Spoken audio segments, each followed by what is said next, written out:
Hi everyone, welcome back to my YouTube channel. आप सभी लोगों को मेरी तरफ से प्यार भरा नमस्कार। आशा करती हूँ कि आप सब लोग बहुत ही ज़्यादा अच्छे होंगे। सो गाइस, आज मैं आप सभी लोगों को दूंगी अपना गार्डन का अपडेट। मैं आप सभी लोगों को दिखाऊंगी कि मैंने अपने गार्डन में किस तरह से फूलों और प्लांट को सजाया है। सबसे पहले मैं अपनी बालकनी के जो प्लांट्स हैं वो आप सभी लोगों को दिखाना चाहती हूँ। यहाँ पर मैंने देखिए सीनरी प्लांट्स, कुछ हैंगिंग प्लांट्स लगाए हैं। पिछले साल भी यहाँ पर मैंने कुछ प्लांट्स लगाए थे, लेकिन गाइस वो ख़राब हो गए, तो इस बार मैंने एक्सचेंज कर दिया है उनको। और ये है क्रिसेंथेमम गाइस, देखिए खिलने ही वाला है, बस थोड़ा सा और हमें इंतज़ार करना है। गाइस, आप लोगों ने तो सुना ही होगा, good things come to those who wait. तो हम लोग इनका कब से इंतज़ार कर ही रहे हैं, आप लोगों को पता ही होगा। Sorry guys for uploading the video very late because guys I was busy and doing something, so इसीलिए मैं थोड़ा सा लेट हो गई वीडियो अपलोड करने में। इतने दिन मैंने आप लोगों को कुछ भी अपडेट नहीं दिया, so really sorry for that. But यहाँ पर देख सकते हैं आप लोगों को गुलदाउदी की इतनी अच्छी ग्रोथ हो रखी है। यहाँ पर इनको बरसात से हम लोगों ने बचाया, तेज़ धूप में भी रखा है गाइस। जब तक कलियाँ होती हैं तब तक आप लोगों ने इनको इतनी तेज़ धूप में ही रखना है और पानी भी भरपूर मात्रा में देना है, because this is the growing phase of chrysanthemum. So guys, we have to provide them lots of water and lots of sunlight so that they can give us the beautiful and the best flowers. इसीलिए हम इनमें बहुत सारा पानी देंगे। और यहाँ पर हैंगिंग पॉट में मैंने रखा है marigold and just one geranium plant, because guys geranium plant में दूसरे प्लांट्स में कलियाँ आ गई हैं बट दे हैवंट ब्लूम। और ऊपर की तरफ you can just look at these plants, these are the bougainvillea. Bougainvillea बहुत ही ज़्यादा सुंदर फूल देते हैं, साल में एक ही बार खिलते हैं, but they give us very beautiful and mesmerising flowers. और यहाँ पर देखिए तुलसी मैया के साथ जो हम लोगों ने क्रिसेंथेमम को ग्रो करा था, इतनी अच्छी ग्रोथ हो रखी है। And these are my marigold, और अभी ये फुल ब्लूम स्टेज में है।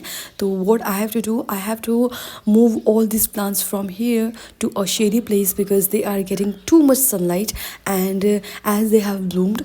तो अभी ये खिल चुके हैं, तो मैक्सिमम जो सनलाइट होगी ये इनको ख़राब कर सकती है। तो थोड़े दिनों में मैं इनको यहाँ से हटा दूँगी। और बड़े गमलों में मेरी मम्मी ने बहुत सारे क्रिसेंथेमम को एक साथ लगाया है। जब ये खिलेगा तो इतना ज़्यादा सुंदर दिखेगा, मैं क्या बताऊँ। घर के पीछे की तरफ भी गुलदाउदी को लगाया गया है, उसका भी update I have to give you to all of you guys, सब लोगों को देना है। सो थोड़े दिनों पहले हम लोगों ने जब ये जो कलियाँ हैं इनकी चेकिंग कर रहे थे हम लोग, तो यहाँ पर हम लोगों को काली काली थोड़ी थोड़ी लाई दिखी। सो यहाँ पर हम लोगों ने इंसेक्टिसाइड का इस्तेमाल किया because Neem oil was not enough for this things, तो इसीलिए हम लोगों को पेस्टिसाइड्स लाना ही पड़ा।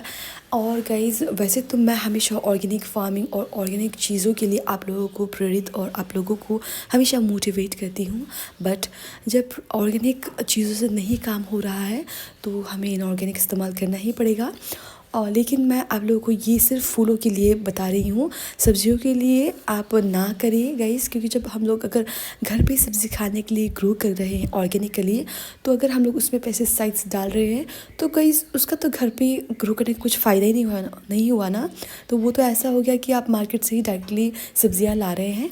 तो सब्जियों में आप केमिकल का इस्तेमाल ना करें, क्योंकि वो हम खाते हैं कभी कभार घर में जो उगी हुई सब्जियां होती है, हम तो उसे कच्चा भी खा जाते हैं। तो इसीलिए फूलों पे तो हम फूलों को खाते नहीं हैं, तो इसीलिए फूल तो सीनरी के लिए है, तो आप लोग उसमें ऐड कर सकते हैं जो भी इनऑर्गेनिक फर्टिलाइजर्स एंड ऑल है। तो गमले में भी कुछ मैरीगोल्ड को हम लोगों ने लगाए थे। और ये जो गमले है गाइस, इनमें पहले लकी बैम्बू और डिफरेंट काइंड के सीनरी प्लांट्स थे, इंडोर प्लांट्स, तो उनको मैंने हटा के अपने घर के आंगन में लगा दिया है, क्योंकि गमलों की नीड पड़ रही थी फूलों को लगाने के लिए। और हाँ गाइस, घर पे ऑलरेडी 500 से भी ज़्यादा गमले प्रेजेंट है, तो इसीलिए मुझे और गमले नहीं ख़रीदने हैं। ख़रीदने को तो मैं ख़रीद लूँगी, लेकिन जब क्लीनिंग का पार्ट आता है और उनको रिपेंट करने का था तब गाइस बैंड बज जाता है। पूरा जो गमला है हम लोगों ने, मम्मी पापा और मैंने मिलके इन सब को साफ़ किया और कलर किया। बहुत ज़्यादा टाइम लग गया गाइस, बहुत ज़्यादा, ऑलमोस्ट 5 डेज़ ऐसे लग गए थे।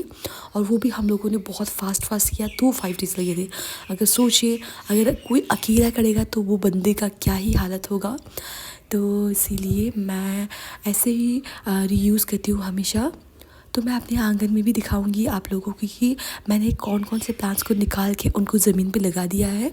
तो बहुत सारे ऐसे सीनरी प्लांट्स हैं जिनके भी प्लांट्स की बार बार डिमांड आती रहती है। तो जब हम गमले में लगाते हैं प्लांट्स को तो वो उतने ज़्यादा बेबी प्लांट्स नहीं दे पाते जितने वो डायरेक्टली ज़मीन पे लगाने से देते हैं।